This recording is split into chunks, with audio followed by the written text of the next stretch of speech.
Yeah, not even. Yeah. Hi. It's also just nice to see each other like in this setting, right? Like you guys can actually sit down, and it's not going to be all sitting. So I'm going to keep coming closer and closer to Teresa, and she's going to keep scooting further and further away. Afraid I'm going to come at her.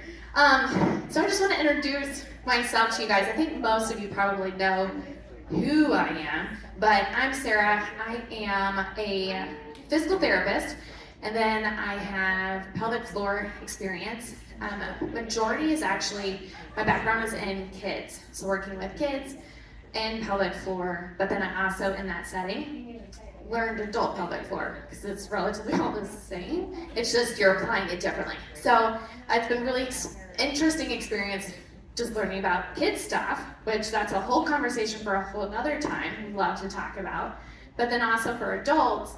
And then when I became a personal trainer and came on to this gym, realizing how much it plays a role and how challenging it really is as a member on the floor to feel like you know what you're supposed to do about it. So that's why I really wanted to approach the team and say, hey, could I come in, talk to you guys about it? Because when a trainer, so whenever I was doing camps, and trying to tell people over the mic, like, engage your core, I'm like, well, they also don't know what I'm talking about. So if you don't know how to engage your core, it's kind of pointless for me to say it, and then I'm just kind of wasting my conversation, and then you're frustrated, and yada yada. So that is where this conversation kind of started from. But now my role here, I am the kids camp trainer. So that's where you'll see me now. And then I get to talk to you guys on these levels. So that is my background. I've done a few of these, and I've kind of evolved a little bit in kind of how I want to present it to you guys. I want to give you like a little bit of knowledge so that you kind of just know what pelvic floor is and the core and like why it's important, but then also get you guys moving so that we can try to figure out what it's like when a trainer says engage your core. Because it's pointless if you know what to do but you never try it and you're not successful. So that is the format here. And then I don't know, it's probably less kind of looking around. You guys have kind of multiple camp times represented here, but does everyone kind of see somebody familiar to them? Okay, good. And yeah, and we're glad to have Steven here. You were the first one to respond on the event page, so yeah. Yeah, and those questions that I laid out, like, do you ever have, and I'll ask this to you guys, do you guys ever have back pain after leg day? Raise your hand. And then on a core day, thanks Abby, wait, raise your hand. And then on core day, do you feel it in your legs and your back before you would ever feel it in your core? And that is one of like my soapboxes, and why I want to also give you guys a lot of just things to kind of take into camps, and also not feeling afraid of like, oh, but I'm not maybe doing what the trainer told me to do. Like if the trainer comes up and if they're trying to pester you to do something more, all you have to say is I'm trying to work my core better and I'm trying to engage, and they'll be like, okay, cool. I'll go talk to that person. Like, so don't feel intimidated. That's one of my big takeaways, to like change up what you're doing, because if the exercise that has been presented to you on the floor is not working and you're like, I just don't feel like this is right, and if you start switching it up or slowing it down, ask the trainer or tell the trainer that, and don't worry, like it's totally fine to go rogue with their permission too. So that's one thing too. I want to help you guys feel empowered that like you can do that too. Okay, so those are kind of the two big questions that we hope to try to answer today. So one thing I want to tell you guys about is our core as a collection is really involved with multiple muscles. So we have the whole pelvic floor, which is right under that pelvis, which that itself is involved with 14 muscles. So 14 muscles come together just to hold that bowl under our pelvis. So that's a lot of muscles right there, and they're always working. They're always firing, because if they weren't firing, they would be relaxed, and then we would have all sorts of issues. So those muscles are probably some of our hardest working muscles, other than like the cardiac muscle. So kind of think of it as like that big of an important muscle group.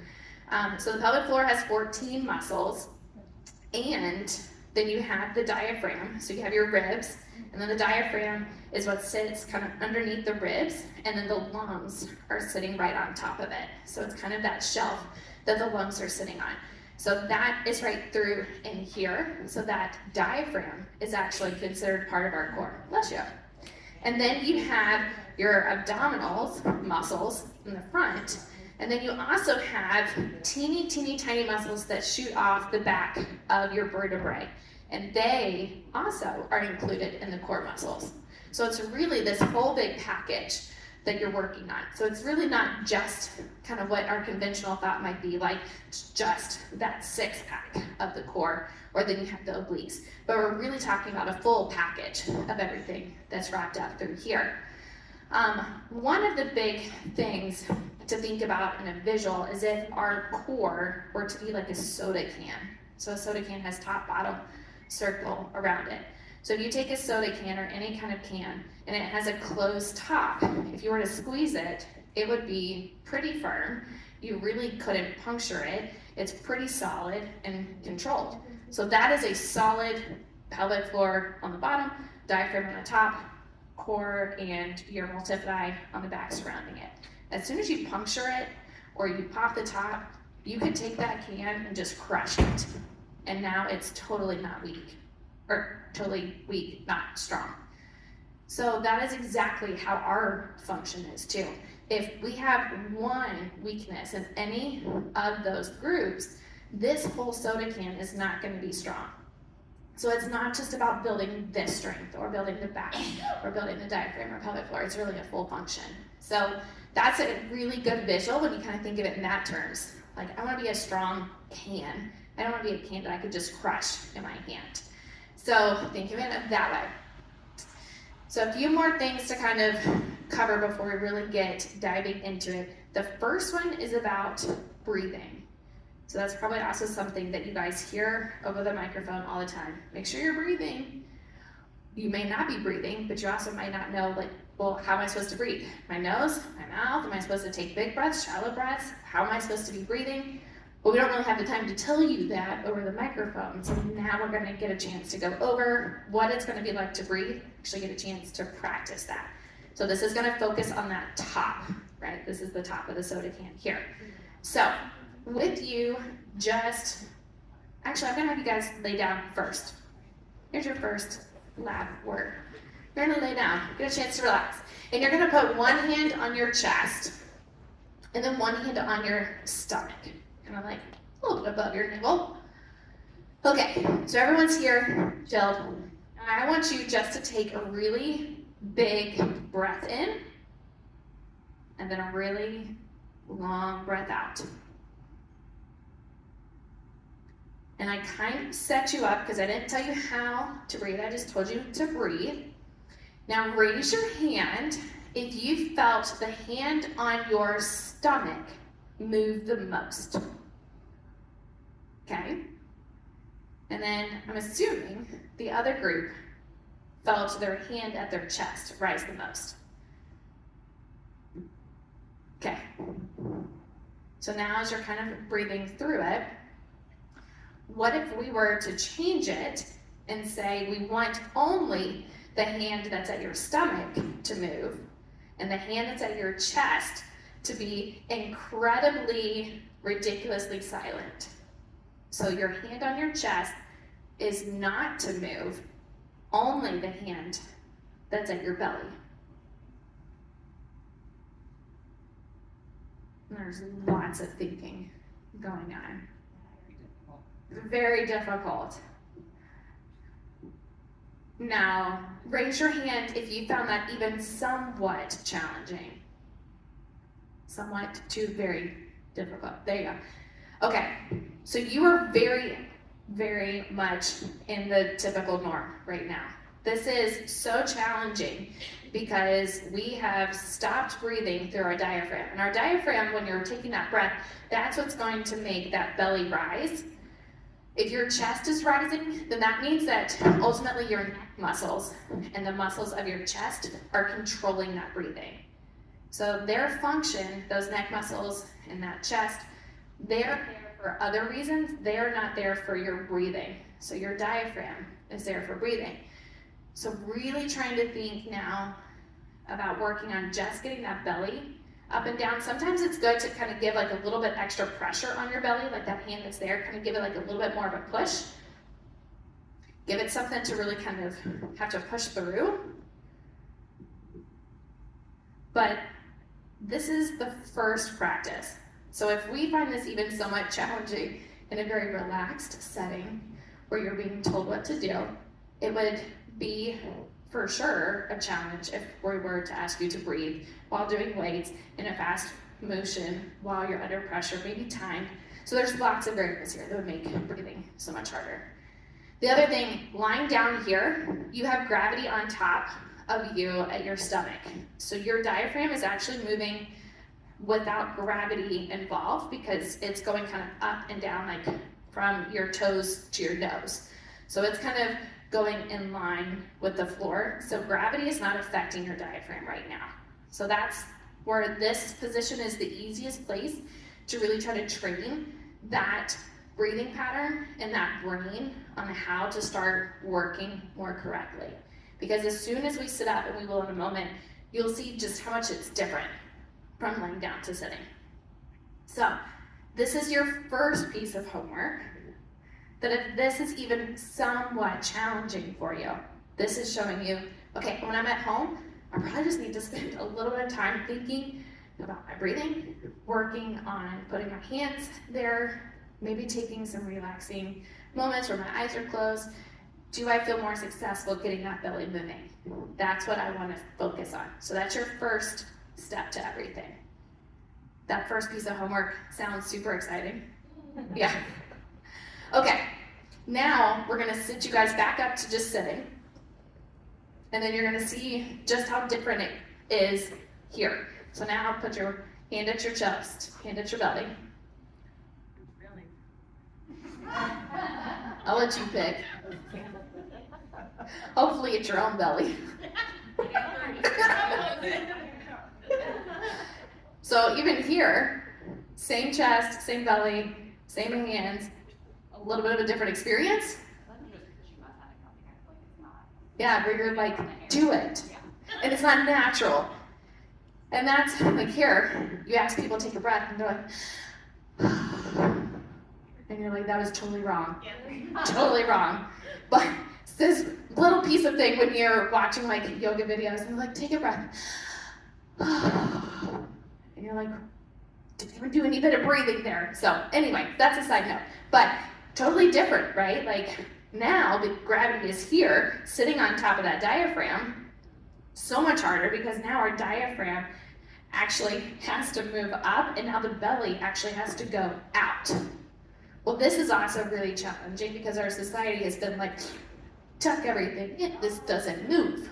So now you're asking me, and I even had this conversation with my mom, and she's like, oh, but yeah, but then my belly pooches.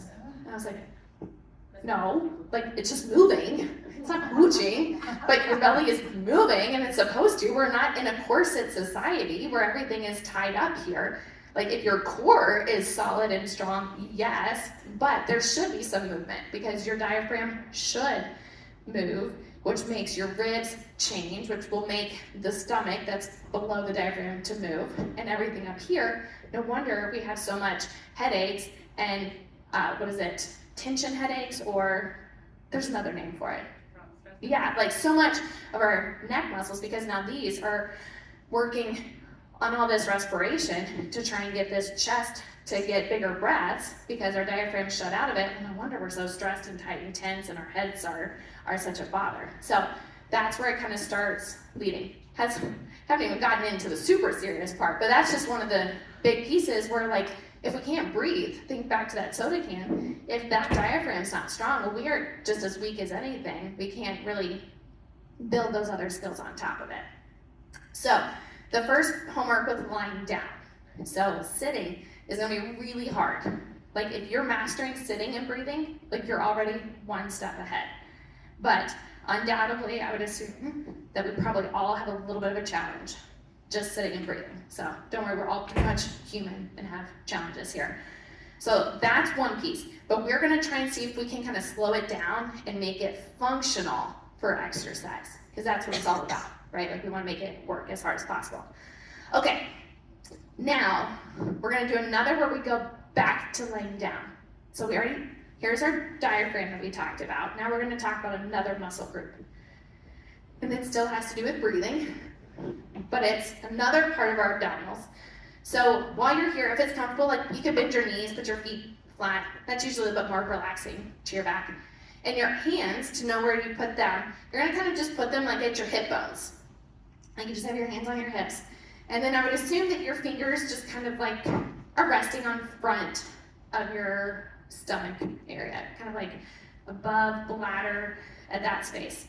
So you kind of want those fingers to have a nice flush appearance to your body. You want to be kind of feeling them, not just like chilling out.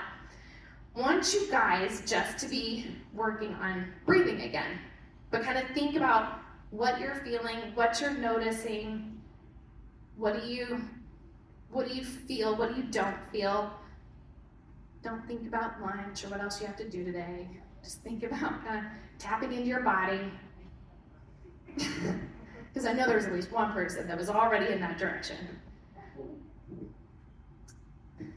So, now that you've already started thinking about breathing through your stomach, hopefully you feel a little bit more motion through your fingers than probably you would have if we started before. So now you're just breathing.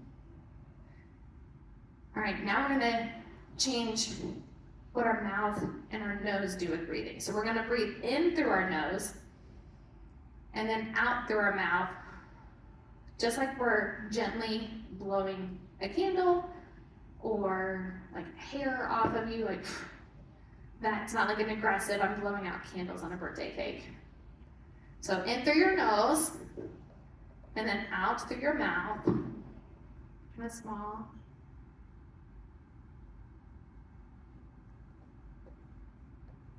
And what I'm hoping you guys start noticing is when you're breathing out, that you feel a super slight muscle engagement under those fingertips. Maybe like under that index finger, maybe under that middle finger.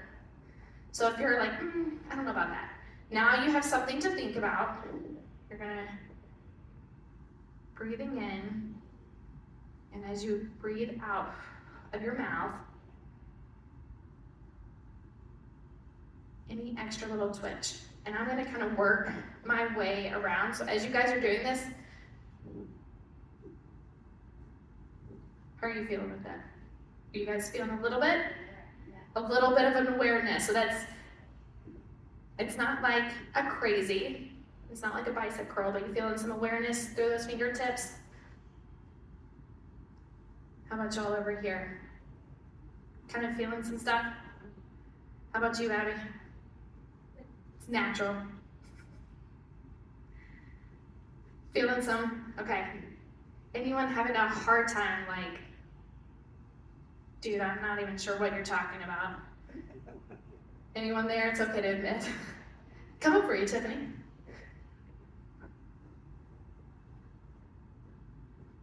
And this pace, like this slow pace, this is how we also have to just tap into our bodies too. And sometimes, if you don't know, like, was that it? Well, then go back to just keeping your mouth closed the whole time and like breathe in, breathe out. And then kind of go back to breathing out of your mouth. And then if you notice like that super, super subtle difference. Yeah, so sometimes you almost have to go backwards to then recognize that it's there. Yeah.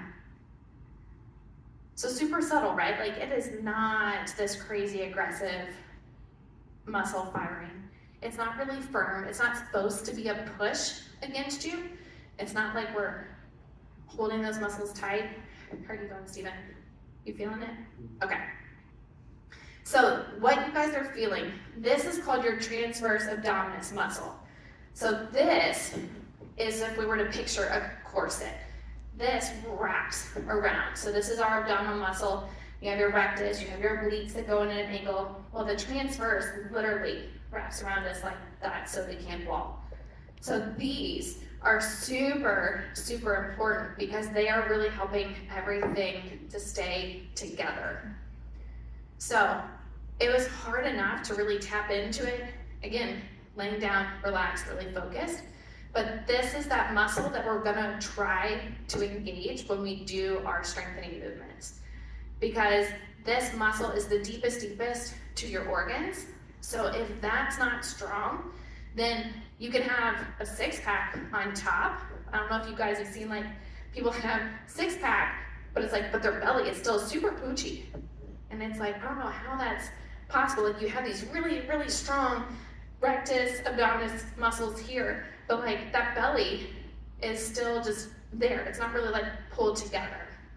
So something, if you look at like a lot of CrossFitters, like really, really intense ones, like they have that muscle definition, they don't have the body fat, but yet their core just seems like, I don't know, something just seems kind of off on that. Likely their transverse is not really pulling it together and pulling it up and in. They're working on the muscle control, but if you don't have this, it's not adding that extra piece to lock it into the system.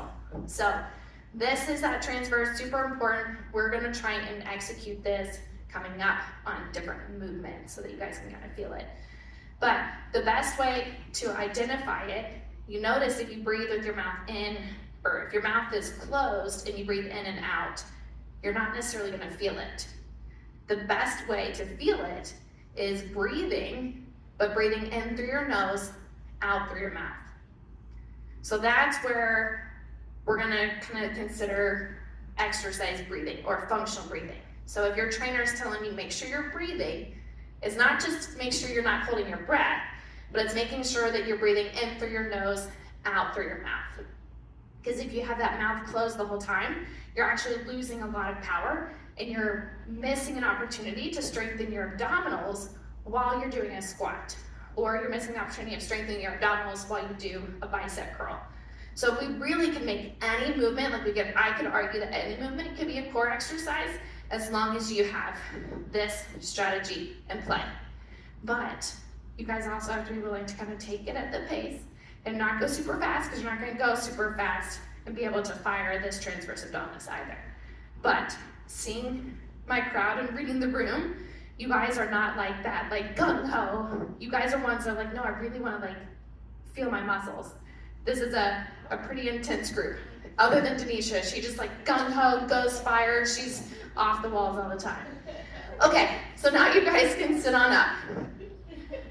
So that is kind of the second lab of what is breathing, right? So now we have just a little bit extra knowledge where when my trainer says, make sure you're breathing, I kind of have a little bit of an idea of what I'm supposed to do. But now the question is, do you feel like you can do it? And that's gonna be the hard part. So what if we talk through the different movements? So my exercise example is gonna be a bicep curl, a burpee, and a squat. A burpee. Yeah. But you have to feel confident that I can get that core engaged, because what if it makes your back feel better, Denisha? Okay, that's fair. What if it makes your shoulders feel better, because now you have this strong soda can? We should call it something else. Should we call it like a Celsius can instead of a soda can? High noon. You have the strong high noon going on here. So you have that, and it might just help your shoulders when you do a burpee and not have as much pain in your arms or in your back. So, and then the other one is going to be a squat. So I will kind of show you guys, and then we'll kind of break through and do them. So, lay it out to you guys. What is the breathing pattern? How do we want to breathe properly? In through our nose, out through our mouth. And then nice and slow. Because also it's not a, like that's totally not gonna get you anywhere. So, and in through our nose, out through our mouth, and that transverse engaged when we were breathing out of our mouth. So that's where we wanna put the power of the exercise.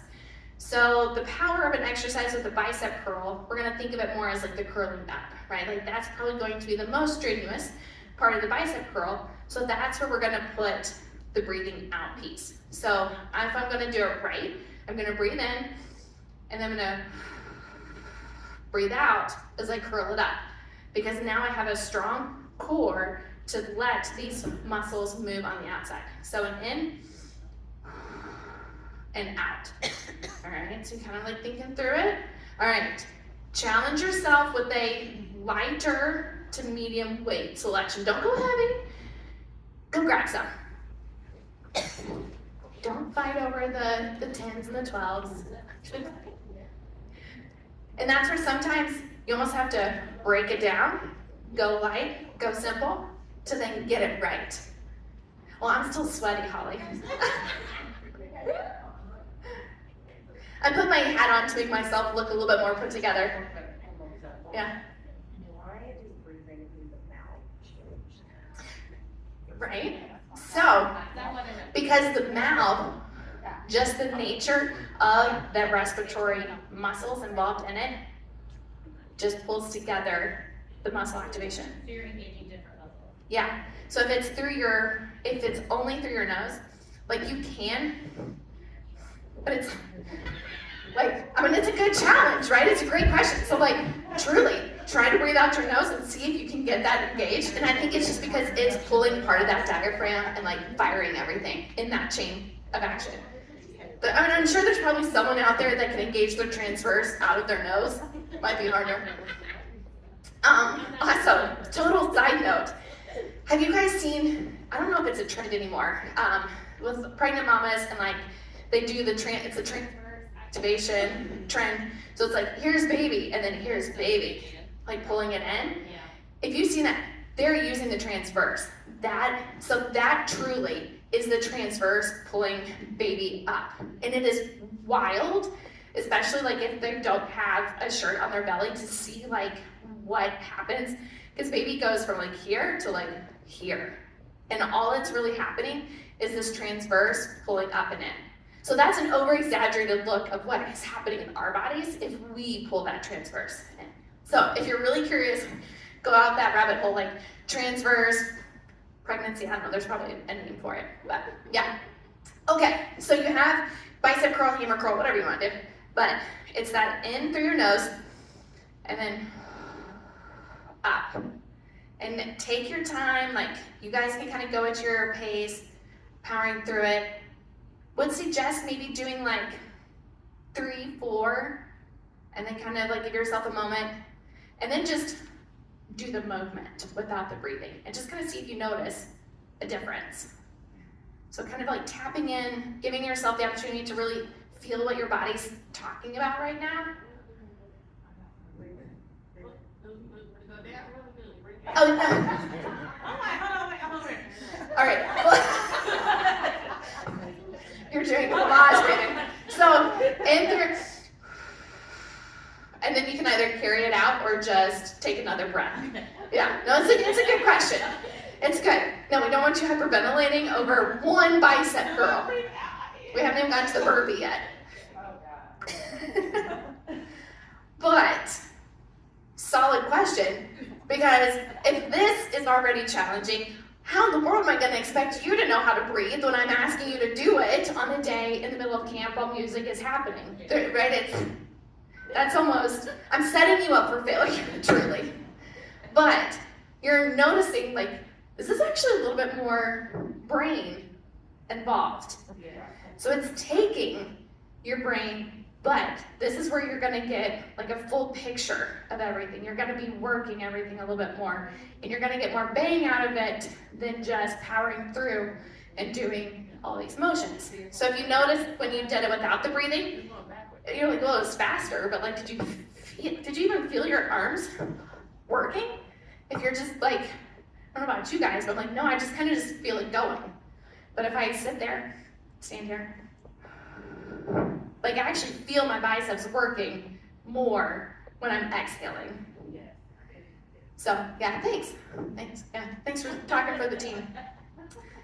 So I'm all about like just feeling what your body's doing. Because if you're not tapping into it, then really what are those 45 minutes doing for you other than getting you out of something else, making you sweat a little bit more? So that is your bicep curl. And again, this is probably much lighter weight, right, than what we would typically choose. So here's your strategy for that. And it's a really good question about the breath. But you've noticed you also have to take your pace down.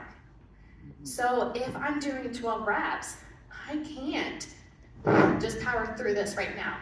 Eventually, you guys will be like, I've mastered enough that I can breathe in and exhale through multiple and have control. So that would be the goal, right? It's not like you're here forever doing one movement, one breath, one movement, one breath. That would take a while. The goal is to be able to kind of carry out that breath through multiple reps. And that's how it'll become even more functional for you. Oh, light bulb. You're just worried that you're going to be slow this whole time. But that kind of starting to kind of click too, right? Okay. And it's not just, I'll answer, if you guys like, or even just thinking of something, just throw it out there. Because trust me, there's probably someone else that's totally thinking it. So if you're thinking it, shoot it out there, because this is the space in which to kind of go through it, for sure. Okay, so that is our bicep curl. Now we'll do a squat. So I'm just gonna go through the motion, and then we'll do some motion, and then you can even kind of like power through it. I'm just doing this mostly for like audio recording, so that we have it. I should have just put it all on you, Teresa. Yeah, right. Yeah, okay, so a squat. So the most powerful position in a squat. You're like, oh, that can be kind of tricky. Like it's kind of hard to go down and up. So we'll kind of think of that as you want to get more towards that. You want to be starting the motion and then also coming up from the motion on this exhale. So I'm going to breathe in and then I'm going to try and breathe out as I'm already starting to go and come up. Don't worry, the more that you trial it, you're like, oh, this is some kind of thing interesting. So I'm gonna breathe in, and again, here you can even use your hands if you wanna like feel. So I'm gonna breathe in. And you guys probably will get enough breath power. But also making sure your breath, when you breathe in, is coming here, right? Not, because that's also not coming in. So we want to feel that breath happening in our stomach, that breath in. So we should go out and then, we thought bicep curls were tricky.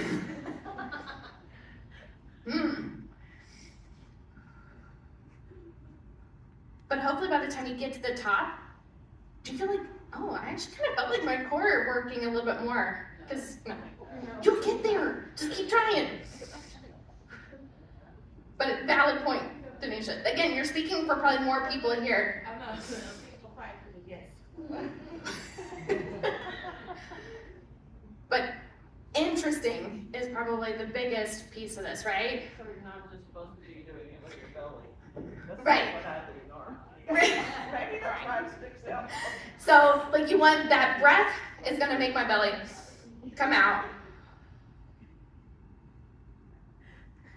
And I should kind of have this fire up here. And if it feels natural, try like 2 squats, because it might just be the one squat kind of is more like sticky. So maybe try and get squats through that breath. So, and see, that might almost be like, oh yeah, that might seem a little bit better because you're not stopping your breath too soon. So, what are you guys thinking? Yeah. I have to like after when we were pulling in and then looking for you to release breathing out. I have to consciously release it Yeah. again before I can breathe in, so that it's not clavicular breathing, but no belly. All right, there's a really fancy word. I did not go that fancy with Sorry. clavicular breathing, but that's what she means by up here. Okay. So you have your clavicle. So up here, and that is totally a normal response because we are holding sometimes more than we think we're holding. We're not releasing as much as we think we're releasing. So that is sometimes where it's like, okay, sometimes just reset. And again, now is the time, here's the place to really work through that. And that's where if this is like, oh, even slightly awkward, totally great to be practicing when you're not at camp. Because guess what? We squat when we're not at camp, right? I squat down to pick something up. from the floor and put it on a table or in my car, or to get something from my car to the ground. So like, oh, I gotta get that grocery. I'm gonna and take that. I'm like, yeah, I got that. Or little people, you have kids, you're picking them up or you're putting them in things. Samantha's picking up her baby carrier. She has a big old thing to have to pick up. She's gonna be working on that breath as she's getting that baby carrier up or moving things. So it's not just a camp thing. The more that we can kind of plug it out in our typical world in the wildlife, that's where we're gonna be able to pull it together a little bit stronger. So, yeah. Because then, so if like today when we did power squats, or backs, I don't know what the word was for it. Yeah, like you're like, okay, I felt it here, but otherwise, and it changes your tempo and it changes your form and it changes your pace. And that is more what we want to be diving into. And that's, if you're like, okay, but Stephanie's right here. And she's like, come on, do more. I'd be like, dude, I'm working on my core. And then she'd be like, okay, so over here, and then she'll talk. So like, undoubtedly, and I've even like been kind of watching some of the trainers, like when they go up and then the person will say something and they're like, yeah, okay. So like, trust me, they totally will respect you for it.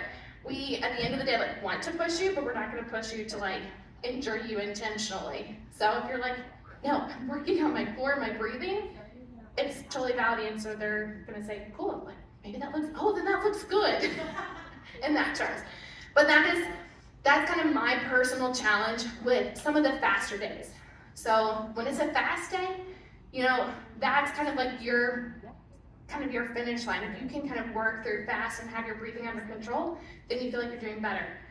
But if you're not there yet, which many of us are not there yet, take it down, take it slower, maybe find a person on the floor with you that might be working through it too.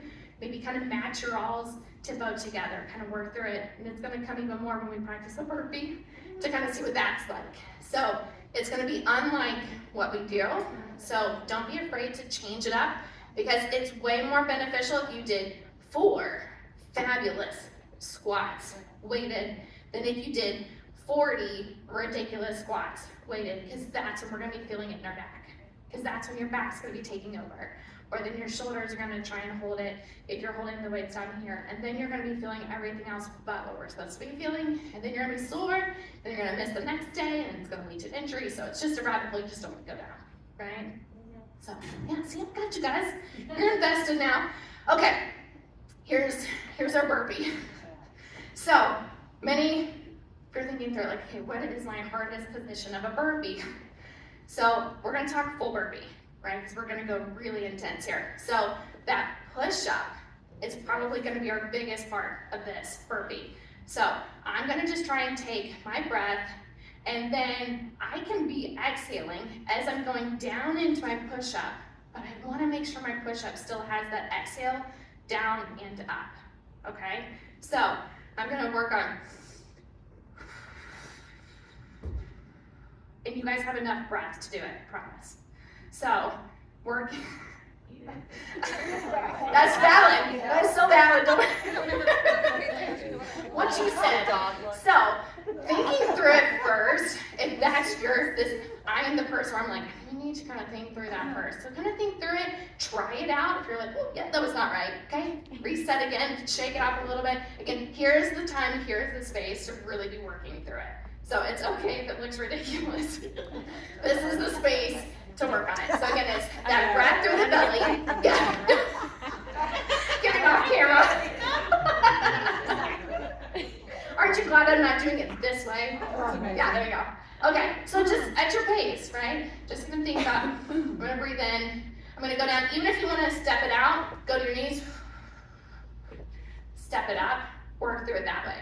So we breathe it out. So we're kind of breathing out as we're going down. I'm gonna breathe in.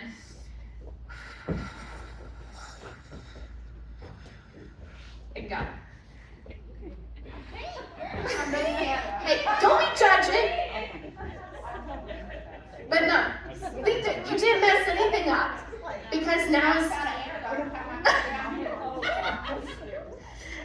now is the time, here is the space for it. So, yeah, and take it to your knee, like do as in your brain, if you're like, oh, that is so modified, go whatever that modified is, because again, even if it's modified and you did it right, you did better than if you did it full and did it only partial, right? It's far better to modify and do it phenomenally correct than to do it full steps. You might need to drink, you want to go drink the water? There's a lot of carbon monoxide happening.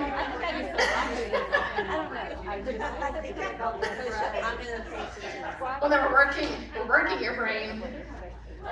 Yeah.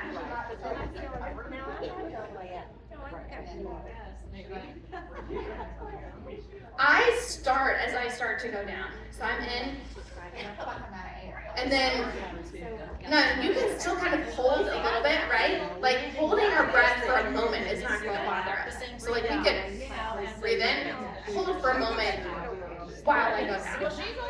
Yeah.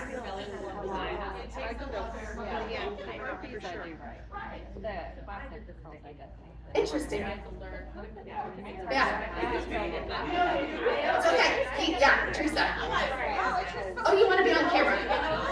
I'm just getting through that. Yes. Yes. And like that is if, I don't know, I'll just say like if anyone has ever watched me, not to say that you have ever watched me, yeah, but like I don't always really do the style or the flow, just because I'm like, I want to pull it down, I want to take it down a little bit, I want to be more intentional, I want to do 100%, even if it was only for half of it, then go the other way. So again, it is all, yeah, it'd be what, quality over quantity. And at the end of the day, as long as it can make our low back pain better, our hips better, anything else better, then you're also one step towards the right direction. Yeah. More the intense. So it's like that's where the burpee is so tricky because there's lots of different styles for it. You have a squat, you have a push-up. So the goal, yeah, that would be the ultimate, where you have more breath control and transverse endurance to be able to hold you for almost the whole length of a burpee instead of just that little bit, that negative activity. Right. Right.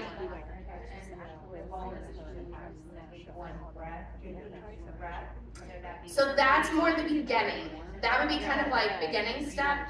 The end goal would be, I could probably hold, burpees challenging, but like I could probably hold that exhale for a few and then kind of reset, but I'll be able to reset faster than I am right now. So then, right, and not just like, just to hold it, yeah, like really intentional control, and that's where it's all good to like, if I got to 2, okay, maybe that is now my personal goal to focus on. Like I want to get through 2, maybe into 3 squats before I have to reset. Right, not just like stuck, yeah, that like breath hold, right, where everything is shut off. That should maybe be like a small moment in a transition time.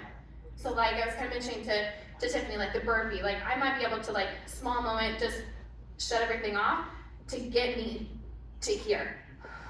And then I'm gonna exhale. So that small moment should be more of a moment instead of like a, for my squats. Because then that starts going into a whole other realm. Yeah, that's a really great point. Did that answer it? You sure? Breath through. Yeah. And if you get to the point where you're like, I'm out of breath, then even if you're down here and you're out of breath, you know, that's when I'm gonna just come up. I'm not even gonna try and power up through that burpee. I'm just gonna call that one, like that breath is done. I'm gonna start it over. And that is a mindset shift. But that's where I'm like looking around, is like this crew, I think is totally on board with that kind of mindset shift. Will you say that again? Yeah, so like, say I'm in my burpee, and I got to here, and I ran out of breath. I'm not gonna try and power through coming up. I'm just gonna be like, and I'm just gonna come back up. Like, I'm not gonna try and keep it going. So if I get here and I'm like, oh, yeah, no, I'm done. All right, come back up. I'm gonna come back together. I'm gonna breathe in, reset. Take it out for better and see if that got better. And then, so again, like really like leaning into that intention and like, what is my body telling me? What is happening? What do I feel? If I'm doing a burpee and like my low back is bothering me, I'm probably holding my breath. That's probably more what's happening. Like I'm trying to just go through it and work through it. And then that starts nothing of that other than extra pressure in the top and bottom. And that extra pressure is the that low back pain there. So if you're noticing those even in the middle of it, again, kind of shake it out and just feel like I just probably need active recovery for a moment. Come back together, maybe think through it, maybe take that modification. Because again, modification doesn't have to be because it's a less. So modification is meeting you kind of like where you are. So if where you are, to make it intentional and powerful, if that's where you're at, that's probably gonna give you so much more intensity. If you pulled back all the exercises and did them intentional, you're probably gonna feel better than if you did all of them as directed and just kind of like halfway. So yeah, intention behind everything. Giving you guys permission, I think is also another part. Because then many times I'm talking to people, they're like, I think I just needed to be told it was okay to take it slower. Like it is totally all good, take it slower, as long as the goal is to be more intentional, not just like, yeah, just need to talk over here. Like that's different intention, different work there. But if my intention is to really make it more purposeful for me so I don't have back pain, so I'm not skipping leg day because my back ends up hurting. That's the problem. Skip core day because my back ends up hurting. And then you're like, and then we could argue, although I could argue that core day, I also did a totally different core day this week than what core day was. Because I pulled it down. Because even myself, I'm like, no, I'm not doing that. Like that is way too much for even what I feel like doing. Because if I can go slower and do something with less power, but more intensity, then I got a better core workout than if I just threw stuff. So again, giving you guys that total permission to like pull it down, tell your trainer if they're gonna pester you, or even at the beginning, be like, Steven's gonna come in and he's gonna be like, I am so gonna be on my intentionality today of working on my core, my breathing. So if you see me, talk about it. If you wanna just leave me alone, that's cool too. Right, like I know that was probably something you would do too. Steven. Yeah, I do that. I always come in talk. Yeah, yeah. So like, if that's also gonna make you feel better up front, like I'm just gonna straight up tell them like, I'm changing how I'm doing today. Just don't even look at me. Or if you want to look at me, maybe compliment how good it looks too. Maybe that's good too. So that's something. But ultimately, I think you guys are already kind of thinking through stuff. My biggest advice is working on the functional piece of this at home. So like breathing, when you're just chilling out or whatever position that is, if you're sitting, working on it. If you're like in a reclined position or if you're laying down, kind of be like, oh, let me tap in. What am I breathing? What is my breathing right now? Because it's gonna take time, because this is what's crazy about the breathing and working with kids with pelvic floor stuff, is you have the babies and they work on belly breathing. So we have people go home and be like, oh my gosh, her diaphragm is so phenomenal. Like you can look at it, but then you look at a 1-year-old and how they breathe, and it's like already different. That diaphragm is not working as much. Their chest, if you were to ask even like a toddler, like, oh, take a deep breath, that's probably what they're gonna do. Now you're gonna be like looking at kids and things, but it's wild how young we've already like disregarded this just natural innate ability. So don't be hard on yourself, because I can guarantee you, unless you're a classically trained vocalist, and even still she's here to learn about it too, because like that's something that vocalists do because that's how they have to get the best breath, because otherwise your breath is not out there. So that's there for a reason. But unless that, like, there's probably not that many people unless they've been to like pelvic floor therapy that probably know how to do breathing right. So don't be hard on yourself. Give yourself a little bit of grace on it that the breathing is even going to take some time. Working on that at home. That doesn't mean, gosh, now from now on, every time I come into camp, it's going to be like a total ridiculous.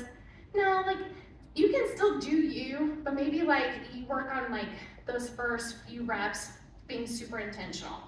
And then you kind of just, relax a little bit of your pace and maybe just not go as strong.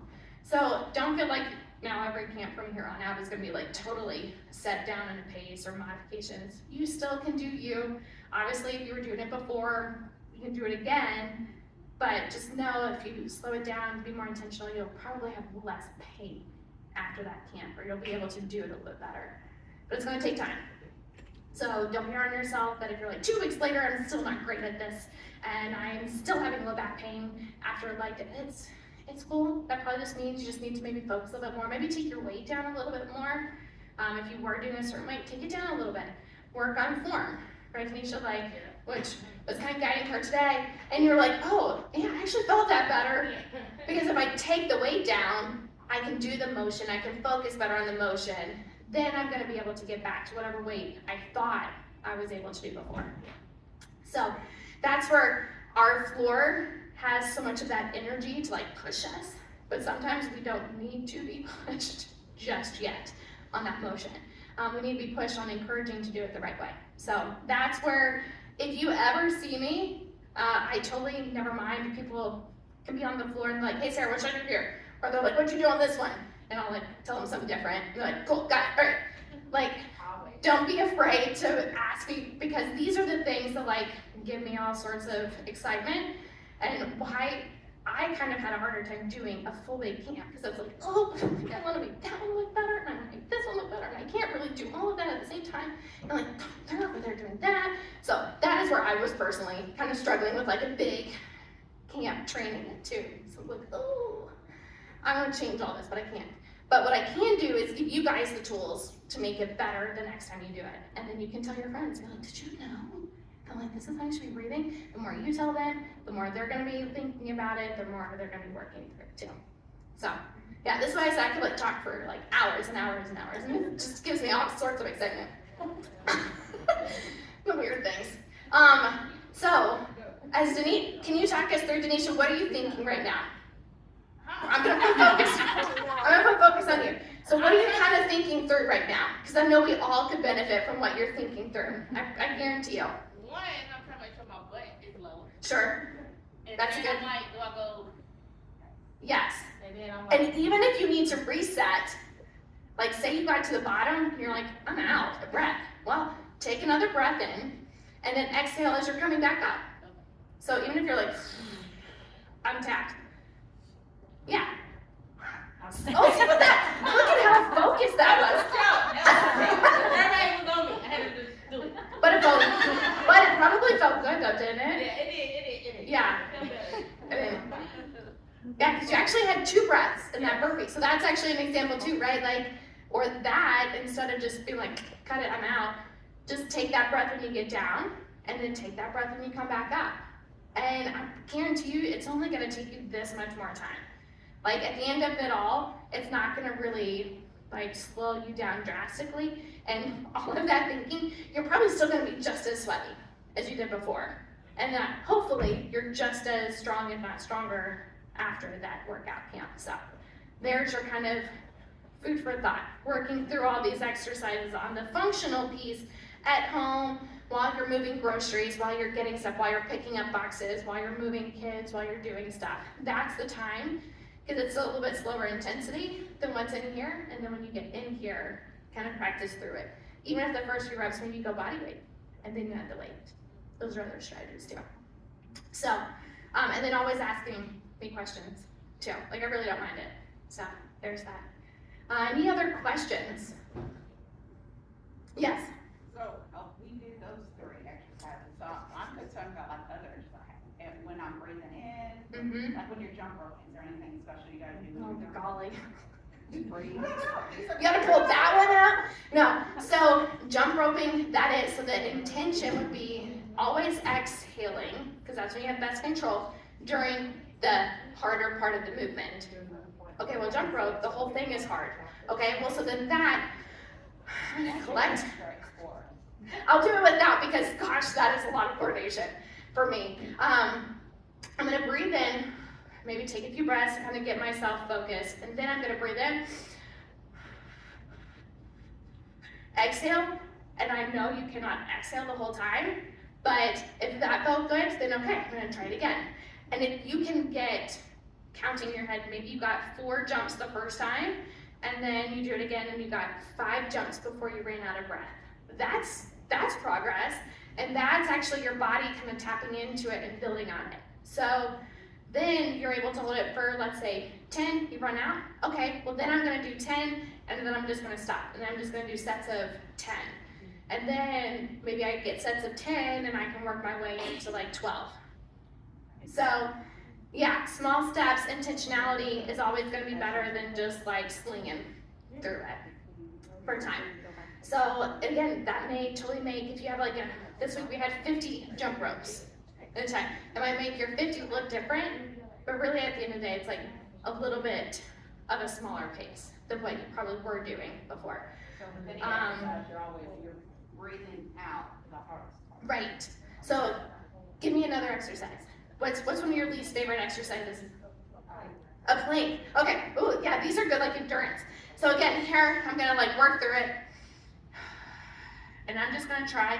I'm going to be breathing in and out as long as I feel my transverse can hold me. If my transverse is dropping and I'm belly hanging, then I probably need to elevate myself first and get my control. So if I'm like, no, that's not working.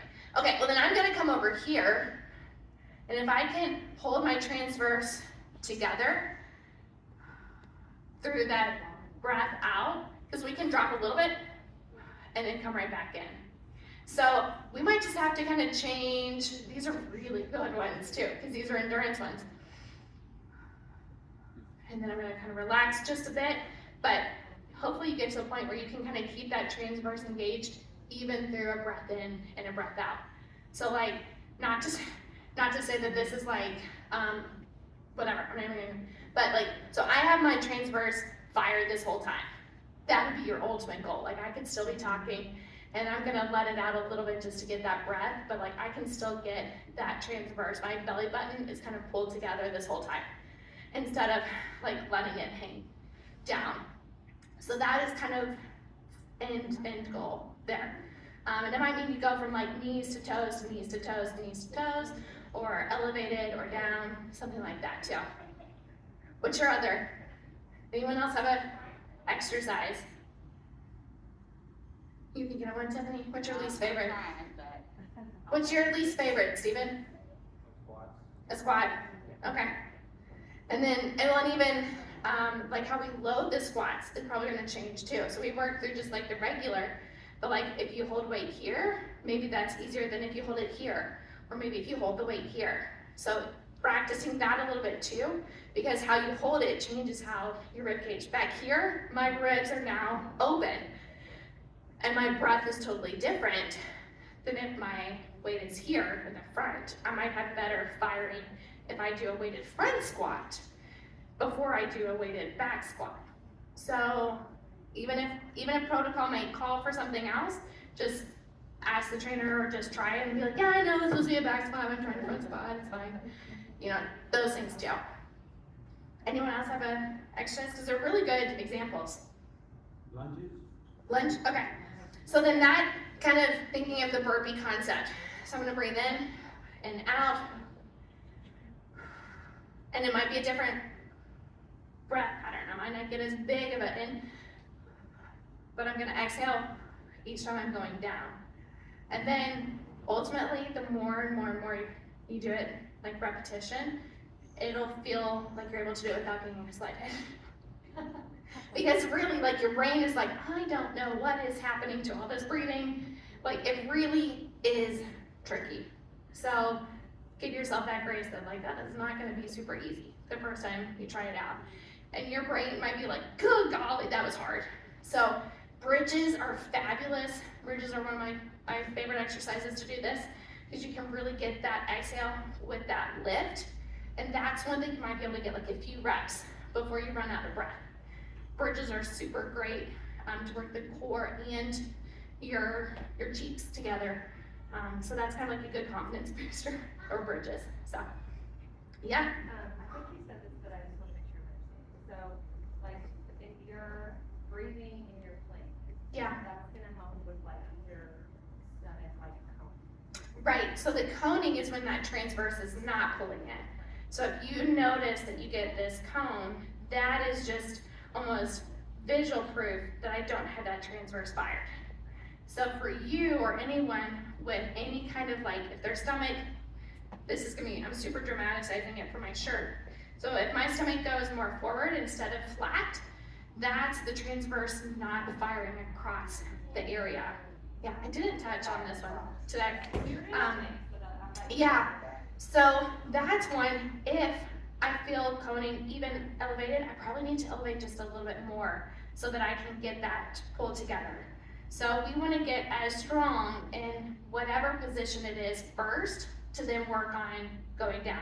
Because a full-on plank is probably the worst position for a cone to happen because you're like full-on, just let it in. So I should just go much further. I feel like I Right, flat and right. normal, like flat. Right, so take it up a little bit higher, drop your knees down, elevate up a little bit more, kind of like find that right balance between it.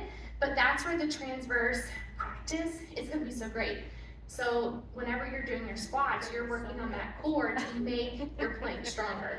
Yeah, yeah. So, and that's where it's like, it's not for just one particular, like everything you do is gonna make that just that much better and just that much stronger and in every little piece. Yeah. So that's like first time. I think it's always might be good to kind of do like, you know, how are things going, or like shake it up again, or like intensify things. You have a question, you just scratching? No, just. Oh, okay. So if you have a question, you have to come in front of the camera. I don't, the takeaway for me is not only intentional, but like typically I have horrible posture, but I don't breathe through my diaphragm. I don't do Yeah. that diaphragm thing. Because we locked You up. kind of always have to have that, right? Right. Well, like Breathe in. just relaxing your shoulders and allowing your body to let the breath happen in your belly. Right. And like turning this off from always being fired. That was a hard lesson. When I started learning this in clinical practice, I always had locked up in it. I don't know for what reason, but that was hard for me to like actually like hang out and just let my muscles relax. That was a really long process for me. And then I finally was like, oh, I actually like kind of relaxed on this. So that's gonna take its own challenge too. Allowing your body to kind of relax a little bit and use your diaphragm. Yeah. So your exhale would be with that. Yeah. And then I'm gonna kind of reset again and then go back up. Yeah. Within the goal that I could probably take maybe a few at a time. But hopefully if you're alternating, you're kind of giving yourself a chance to reset. Because then you have to do this. Yeah. So now it's like, oh, perfect. Built-in opportunity to breathe in. Yeah, good question. But see, you already knew the answer. I know. Yeah. I was thinking about before I asked. Yeah, you already knew the answer. That was Okay. good, though. It was good. Yeah, and if you guys think of something, like throw it onto the community page where I put this on there. And then like, if you guys think of the answer before maybe I get there, maybe, you know, like that's where power is gonna come in. So, yeah. What about the pull-up? So the pull-up is with that pull. Okay. Yeah, and where it's a good opportunity to kind of release and pull back up too. Pull-ups are so core heavy too. Like there's not enough kind of like talk on it, but yeah, the more you get the core, and you may even notice that you're like, oh, I actually was able to like hold it just a little bit longer because I had that breath hold instead of like, that's not gonna work out well. But so that's actually one that like you can kind of actually visually see it felt differently in a pull-up. Then went, yes, feel free to go try it. Okay, well I'm so glad you guys came and like had really good questions too. So thank you. All right, now you guys get to enjoy the rest of This Saturday. Yeah, Saturday. Happy Mother's Day. Oh, thanks. Yes, happy Mother's Day. Yeah.